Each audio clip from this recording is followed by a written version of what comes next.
The road to Alderwick Hill was little more than a narrow ribbon of gravel, winding through misty moors and sloping fields. Thomas Hale could hear the crunch of each step beneath his boots, though his eyes now saw little more than blurred shapes and shadows. The doctor had said the world would fade completely within a year. Perhaps sooner. The cottage stood alone at the top of the hill, its whitewashed walls worn to grey, ivy crawling along the stone like veins. It was quiet, too quiet. Thomas placed his easel by the single window that looked out toward the valley. The villagers had called it the painter's view, though none could say why.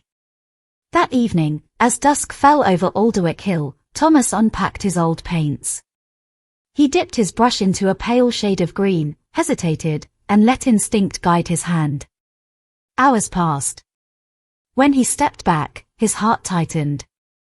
He had painted a house, a tall, black-roofed manor he had never seen before, surrounded by twisted trees and a faint red light glowing from one window.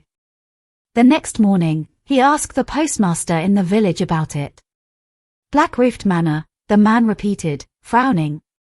There's no such place around here, Mr. Hale. Not for miles. That night, Thomas dreamed of the same house. In the dream, the red light flickered like a heartbeat, and behind the glass, a woman stood watching him. When he awoke, the air was cold. His half-finished painting sat upon the easel, and the red window, now glowing faintly, seemed to pulse beneath the thin light of dawn. For the next several nights, Thomas could not sleep. The image of the manor haunted his thoughts, as though the paint itself whispered in the dark. He had tried to cover it with a sheet, but every morning the canvas was uncovered again, standing bare, the red window brighter than before. On the fourth night, a sound broke the silence, a faint humming that seemed to rise from beyond the walls. Thomas held his breath, listening. The tune was gentle, almost sorrowful, and though he could not place it, something in his chest stirred with recognition. He followed the sound to the window. The mist had rolled thick across the valley, silver in the moonlight. And there, half veiled by fog, he saw it. A flicker of crimson light glowed far below. The same red as in his painting. Thomas stepped back, his pulse racing. It's not possible, he whispered. But the song continued, soft and distant, pulling him closer to the open window. The next morning, he went into the village again. The baker, Mrs. Penford, watched him warily as he asked about the valley. No one goes there after dark, she said quietly. There's an old story. About a woman who waited for her lover in a house that never existed. Some say the hill swallowed it whole after she died. Others say she's still waiting, singing to those who forget to look away. Thomas felt a chill run through him. A house that never existed, he repeated. Then how do I keep painting it? Mrs. Penford's expression darkened. Maybe, Mr. Hale, it's not the house that's finding you. Maybe it's her. That night, Thomas dreamt again. The woman in the window lifted her hand and pressed it against the glass. Her lips moved soundlessly, but he knew she was calling him by name. When he woke, his fingers were stained with red paint, though he had not touched a brush since yesterday. The days grew colder, and a pale frost settled on the grass outside Thomas's cottage. He tried to paint other things, fields, trees, the crooked fence by the path, but no matter what he began, his brush returned to that same image. The house. The window. The woman. One afternoon, as he struggled to capture the light of the valley, someone knocked on the door. When he opened it, an elderly man stood there, wrapped in a heavy coat, his hat damp from the mist. You must be Mr. Hale, the man said, offering a hand rough with age. Name's Gideon Price. I used to keep the grounds here, before anyone dared live on this hill again. Thomas frowned. Before anyone dared. Gideon's gaze drifted past him, to the easel inside. I see she's found you too. Thomas's throat tightened. She. The woman in the window, Gideon murmured. She was real once. Or so they say. lived in a manor down by the hollow, more than a century ago. When her husband went off to sea, she waited every night at that window, lamp in hand. When word came he'd drowned, she walked into the lake and never came back. The manor sank soon after, took her with it. Thomas felt a chill run through his spine. And you think that's what I'm painting? I think, Gideon said softly, she paints through you. That night, Thomas could not bring himself to sleep. The frost had crept onto the windows, forming delicate lines like cracks in glass. Somewhere outside, the same tune hummed faintly through the wind. He rose, pulled on his coat, and stepped into the night. The path down the hill was shrouded in fog. The air was heavy, muffled, as though the world were holding its breath. And then he heard it, beneath his feet, a faint echo, like footsteps in the earth below. Thomas knelt, pressing his hand to the frozen soil. It vibrated, just slightly, as though something deep beneath Alderwick Hill was moving. He stood slowly, heart pounding. Far across the valley, the red light blinked once, twice, and then went dark. The morning mist hung thick over the valley, turning the world into a pale blur. Thomas awoke with a dull ache behind his eyes, as though he had not truly slept at all. The memory of the light's final flicker haunted him. Something had changed. The silence now felt watchful. Determined to prove to himself that it was all imagination, he packed a small satchel with sketch paper, charcoal, and a flask of water. Then he set out toward the hollow, following a narrow trail that wound between gnarled trees and frost-stiffened grass. By noon, he reached the lake. It was smaller than he had imagined, no more than a still, grey pool surrounded by reeds and black stones. Yet there was a heaviness to the air, a pressure that seemed to hum beneath the surface. He knelt and touched the water. It was cold enough to sting his skin. As ripples spread outward, something glimmered below, a flash of silver, like glass or metal. He leaned closer, but before he could see clearly, the water stilled again, perfectly calm. A voice broke the quiet. "You shouldn't be here." Thomas turned sharply. A young woman stood at the edge of the path, her shawl drawn tightly around her shoulders. Her eyes were pale and wary. "I'm only sketching," Thomas said, trying to sound calm. "Are you from the village?" She hesitated. "My name's Clara. I live at the mill by the bridge. Everyone knows what this place does to people." Thomas frowned. "What it does?" Clara's gaze dropped to the water. "It shows you what it wants you to see. The lake remembers those who listen too closely.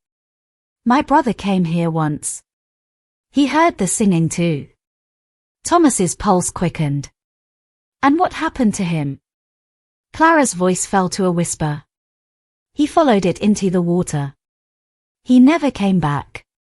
A gust of wind swept across the lake, and for a brief moment, the surface shimmered. Thomas saw it again, the black-roofed manor, reflected in the water though the valley beyond was empty. When he looked up, Clara was gone. Only the faint echo of her words lingered in the mist. He glanced back to the water, heart hammering. The reflection of the manor remained. And in the red glowing window, the woman stood waiting, her hand pressed against the glass. Thomas returned to the cottage long after nightfall, his clothes damp with fog. He could not shake the image of the manor reflected in the water, or the look in Clara's pale eyes. The room felt colder than before, the air thick with the faint scent of turpentine and damp canvas. He lit a lamp and turned to his easel. The painting had changed again. The manor was now half shrouded in mist, and within the red-lit window, the woman's face was clearer, her features soft and sorrowful, her eyes wide with longing. Thomas's breath caught. Her face was familiar. He reached for an old sketchbook, flipping through pages until he found an unfinished portrait from years ago, a model he had painted in London before his sight began to fail. The resemblance was undeniable. Same gentle curve of the jaw, same eyes that seemed to hide a secret. Her name had been Lillian Ward. But Lillian was dead. He remembered reading the notice in the paper. Drowned in a boating accident off the coast of Whitby, 2 winters ago. The lamp flickered. Thomas felt the air shift. A whisper brushed his ear, soft, fragile, like a breath against glass.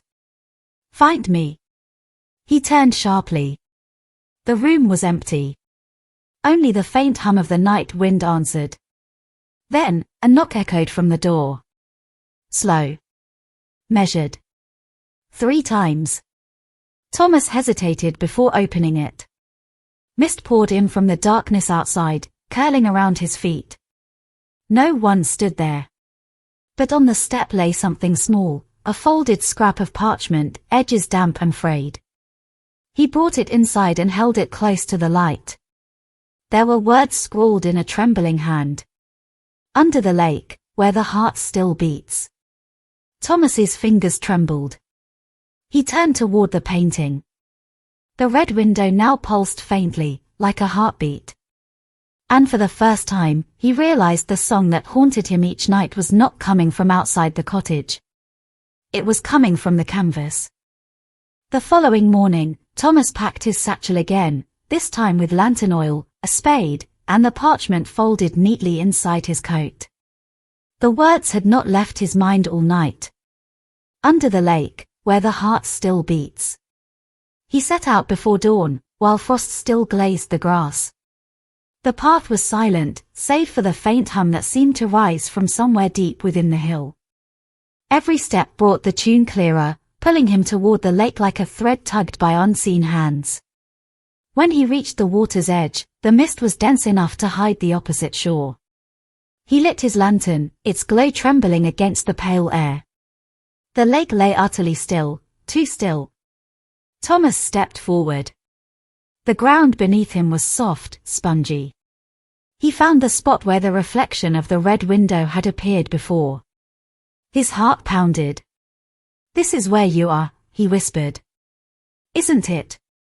The air thickened. A single ripple spread across the surface, slow and deliberate. Then another. Beneath the shifting light, he saw it, an outline. The faint shadow of a roof. A window. A house beneath the water. He fell to his knees, digging into the wet earth with his bare hands. The mud was cold, clinging, but he kept digging until his fingers struck something solid. Wood. Old and swollen from years beneath the soil. He scraped at it furiously, revealing what looked like the corner of a door frame, half buried beneath the bank. The lantern light flickered as the wind picked up. And then, faint but unmistakable, he heard it again. The voice. Thomas. He froze. The name was clear this time, carried on the breeze. He looked to the water. A figure stood there, half submerged, her white gown drifting in the current, her hair dark as ink. "Lillian," he breathed. She smiled faintly. "You remember." The lantern flared, then died, plunging the world into darkness. The song rose from the lake, low and mournful, as Thomas felt the ground give way beneath him. He reached out, but the cold water swallowed his hands.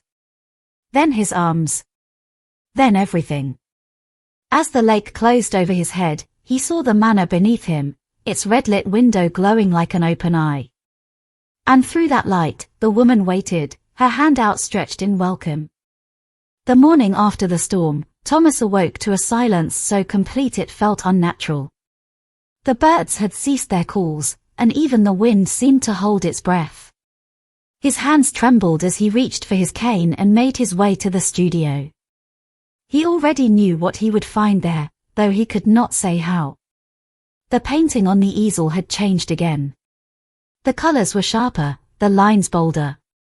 The house in the distance, once blurred by mist, now stood in sharp detail, its windows open. And there, framed in one of them, was the figure of a woman. Her face was turned toward him, pale as moonlight, with eyes so sorrowful they seemed almost human. Thomas stumbled backward, heart pounding. He could hear it now, a soft hum, almost beneath his hearing, echoing from the canvas itself. It was the same melody he had heard that first night in Alderwick Hill, but now it carried words. He could not make them out fully, but the tone was unmistakable, a lament. He gripped the edges of the easel, his breath shallow.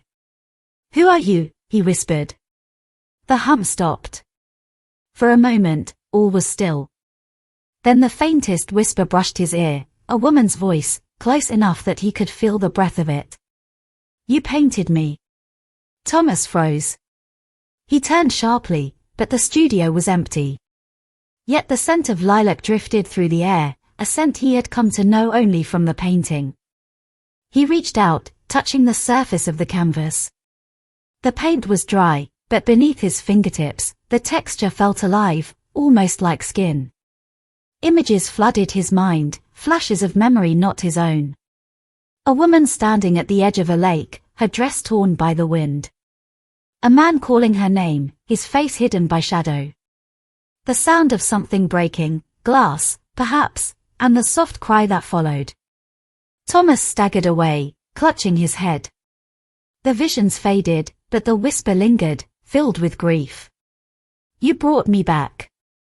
He knew then that this was no mere haunting. The woman in the painting was not a ghost that visited him, she was something he had summoned, drawn from the depths of Alderwick Hill itself. As the evening fell and shadows crept along the floorboards, Thomas understood what he had to do. The painting had to be destroyed. But when he reached for his brush to end it, his hand refused to move. The woman's eyes in the portrait seemed to plead with him, shimmering as if wet with tears. For the first time in months, Thomas whispered a prayer. "Forgive me." And from somewhere deep within the walls, the voice replied, soft and broken, "Too late." The light in the studio flickered, and the painting began to change once more, slowly, terribly, until Thomas realized that the figure in the window was no longer the woman at all. It was him. Thomas stared at the canvas, his heart hammering. The woman, his own face now staring back, seemed to breathe, her lips moving in silent words he could almost hear. The studio was cold, the shadows stretching unnaturally across the walls. He stumbled backward, nearly toppling the easel.